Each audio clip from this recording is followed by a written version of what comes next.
ఎవరు? ఆయన మాట్లాడడమే పెద్ద చెవులో క్యాబేజీ పెట్టినట్టు ఉంటుంది. శాంతి భద్రతల గురించి ఆయన మాట్లాడడం ఏంటండి? బుర్రబన్నేసే మాట్లాడుతున్నాడు ఆయన. ఆయన నిజంగా ఆయన ఉంటేనే శాంతి భద్రతలకు కరువు వస్తున్నాయి మాకు అక్కడ. యాక్చువల్గా మొన్న వచ్చి ఒక మాట అన్నాడు, ఎవరైతే మర్డర్కి ప్రేరేపించినోడిని కూడా తీసుకెళ్ళి జైల్లో వేయాలట. అదే కనుక జైల్లో వేసేయాల్సిన పరిస్థితి వస్తే ఫస్ట్ వేయాల్సిన జగన్మోహన్ రెడ్డిని వేయాలి. వివేకానంద రెడ్డి హత్య కేసులో చేతులన్నీ ఎవరైపు చూపిస్తున్నాయో, దేశం మొత్తం మీద చేతులన్నీ, ఇంక్లూడింగ్ వివేకానంద రెడ్డి గారి కూతురు చేయి కూడా ఎటువైపు చూపిస్తుందో మనందరికీ తెలుసు. అటువంటిది అలాంటి వాళ్ళు ఈరోజు వాళ్ళ కింద ఏదో గులివింద కిందకి కింద మచ్చని తెలియదంట ఎవరికైనా. వాళ్ళ కింద ఉన్న మచ్చల గురించి మాట్లాడడం మానేసి ఏమండి మాట్లాడుతున్నారు శాంతి భద్రతల గురించి.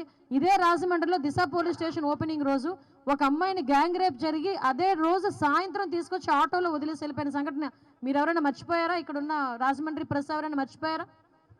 ఆ రోజు మీరే కవర్ చేశారు. నాకు ఇన్ఫర్మేషన్ ఇచ్చింది కూడా మీ వాళ్ళే. మళ్ళీ అమ్మాయిని మేము అందరూ కూడా చూడటానికి వస్తే ఆ రోజు మమ్మల్ని ఆపడానికి ప్రయత్నం చేశారు. ఈరోజు మేము ఎక్కడ కూడా ఆపట్లేదే. నంద్యాల వెళ్తారన్నాడు, వెళ్ళాడు. తర్వాత మనం విండుకొండ వెళ్తారన్నారు, వెళ్ళాడు.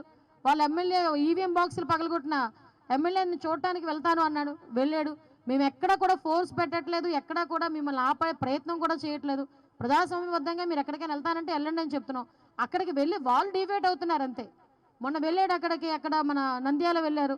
నంద్యాల వెళ్ళిన తర్వాత అక్కడ మాట్లాడిన మాటలు కూడా ప్రజలు ఈరోజు గ్రహిస్తున్నారు. వెళ్ళి వాళ్ళ కార్యకర్త ఎవరైతే చనిపోయారు అని అంటున్నాడో ఆయన పరామర్శించి వాళ్ళ కుటుంబానికి ఏదో ఆర్థిక సాయం చేసి రావాలి బ్యాక్కి. అవేమి జరగవు. అక్కడికి వెళ్ళి నేనుంటే అమ్మఒడి ఇచ్చేవాడిని, నేనుంటే రైతు భరోసా ఇచ్చేవాడిని, నేనుంటే అది ఇచ్చేవాడిని, నేనుంటే ఇది ఇచ్చేవాడిని ఏకపాట పాడుతున్నాడు. అది అందరం చూస్తూనే ఉన్నాం.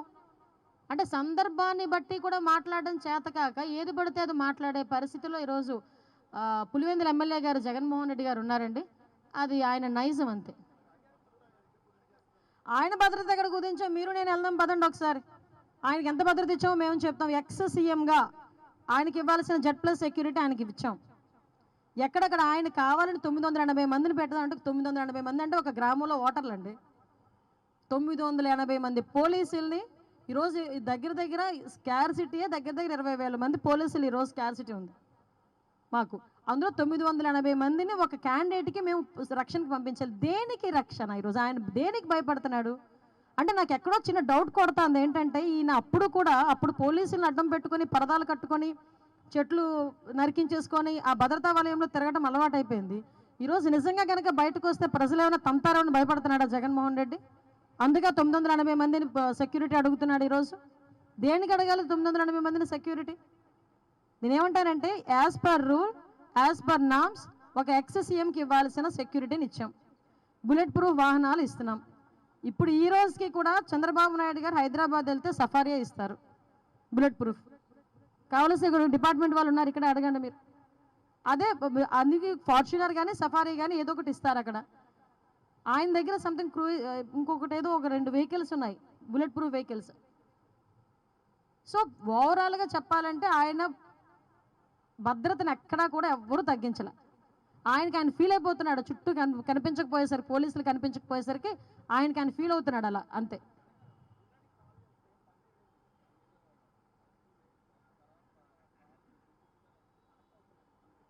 హండ్రెడ్కి ఫోన్ చేస్తే కాల్ కనెక్ట్ కావట్లేదా?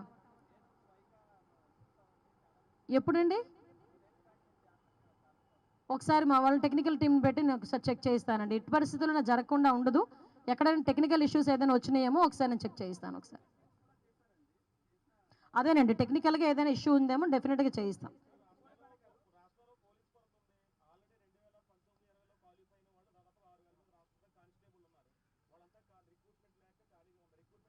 అంటే క్వాలిఫికేషన్ 2019లో జగన్మోహన్ రెడ్డి గారు చేశారా క్వాలిఫికేషన్? వాళ్ళకి 2019 నుంచి 2024 వరకు ఒక్క రిక్రూట్మెంట్ అయినా జరిగిందా? ఎప్పుడు జరగలేదు. అది 2014 నుంచి 19 మధ్యలోనే పోలీసులు రిక్రూట్మెంట్ అనేది జరిగింది. తర్వాత 5 సంవత్సరాలు ఎక్కడ కూడా జరగలేదు. ఇప్పుడు మేము తర్వాత దాన్ని త్వరలో అది నోటిఫికేషన్ ఇచ్చి క్లియర్ చేసేదానికి మేమందరం కూడా సమాయత్తం అవుతున్నాం. మీరు చెప్పాలి దిశ చట్టం ఉందో లేదో. మేం తీసేయలేదండి బాబు, అసలు చట్టమే లేదు, మేము తీసేయడం ఏంటి? బోర్డులు మార్చేస్తా ఉంటాం. దిశ పోలీస్ స్టేషన్ అంటే ఇప్పుడు జగన్మోహన్ రెడ్డి గవర్నమెంట్ అనుకోండి, రాగానే ఎక్కడ పసుపు కనిపించిందంటే నీలం వేస్తుంది. రాగానే ముందు వాళ్ళ బొమ్మలు తీసి వాళ్ళ బొమ్మలు పెట్టుకుంటారు. అదే సర్వేరాల మీద బొమ్మలు పెట్టుకున్నట్టుగా. మేము ప్రజాధనాన్ని వృధా చేయడానికి కాదు, స్లోగా అన్నీ చేస్తాం. దిశ పోలీస్ స్టేషన్స్ కూడా మార్పు చేసి మహిళా పోలీస్ స్టేషన్స్ ఇంతకు ముందు ఎలా ఉండేదో మహిళా పోలీస్ స్టేషన్ కింద కన్వర్ట్ అవుతుంది. మేము ఆ రోజు చెప్తున్నాం, ఈ రోజు చెప్తున్నాం. దిశ చట్టం అని చెప్పి ఒక పెద్ద డ్రామా నడిపాడు 5 సంవత్సరాలు జగన్మోహన్ రెడ్డి. డ్రామా నడిపాడు, నిజంగా చెప్పాలంటే డ్రామా నడిపాడు. ఈ రోజుకి కూడా చాలామంది ఏమంటారంటే నా దగ్గరికి వచ్చి దిశ స్టేషన్లో కేసు పెట్టామండి అంటారు. అది యాక్చువల్గా మహిళా పోలీస్ స్టేషన్. ఆ దిశ చట్టమే లేనప్పుడు దిశ పోలీస్ స్టేషన్ ఎందుకు, దిశ పోలీసులు ఎందుకు? దానికి మళ్ళీ సపరేట్ ప్యాటర్న్. మహిళా పోలీస్ స్టేషన్లేనండి, ఇంతకుముందు మేము మార్చేది కొత్తగా లేదు. మహిళా పోలీస్ స్టేషన్లు ఇంతకుముందు కూడా అదే మహిళా పోలీస్ స్టేషన్లు కొనసాగిస్తాం. బోర్డులు ఇమీడియట్గా ఏర్పాటు చేస్తామండి.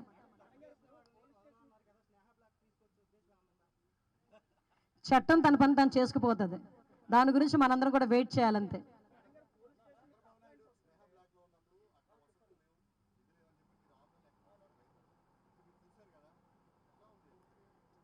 నిజంగా 53 రోజులు అలాంటి బ్లాక్లో ఆయన ఉన్నారంటేనే అదే ఎమోషనల్ అయ్యామండి. ఎందుకంటే అన్ని సంవత్సరాలు ముఖ్యమంత్రి చేసి ఒక విజన్ ఉన్న నాయకుడు, ప్రపంచంలోనే గుర్తింపు పొందిన నాయకుడు, అటువంటి నాయకుడిని ఏ తప్పు చేయకుండా అబాండాలేసి 53 రోజులు ఆయన్ని ఇంతకు చెప్పాలంటే ఒక మానసికంగా కృంగదీసేటట్టుగా వాళ్ళు ప్రవర్తించిన తీరు నిజంగా ఏదంటారు కదా, వస్తుంది మాకు ఒక రోజు వస్తుంది. ఏంటండి ఎందుకండి ఊరుకోండి.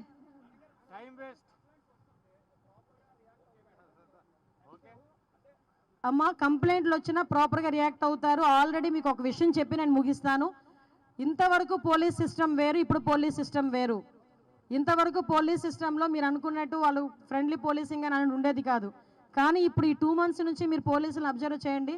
ఎవరైతే ఫిర్యాదుదారులు వస్తున్నారో వాళ్ళు కూర్చోబెట్టి మాట్లాడి వాళ్ళ ఫిర్యాదు అందుకునేటట్టుగానే ఉంటుంది. ఎక్కడైనా అటువంటి పరిస్థితులు లేకపోతే మాత్రం మేము చర్యలు తీసుకుంటాం. 5 సంవత్సరాలు మార్పు అండి, 2 నెలలు ఎలా మారిపోద్ది? కొంచెం టైం తీసుకుందాం, కానీ మారుతుంది, డెఫినెట్గా మారుతుంది.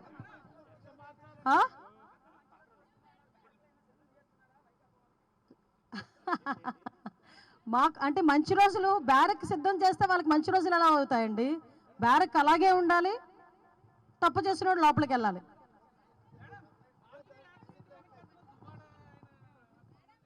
ఊరుకోండి సార్, దాని గురించి మేము మాట్లాడడం ఏంటి?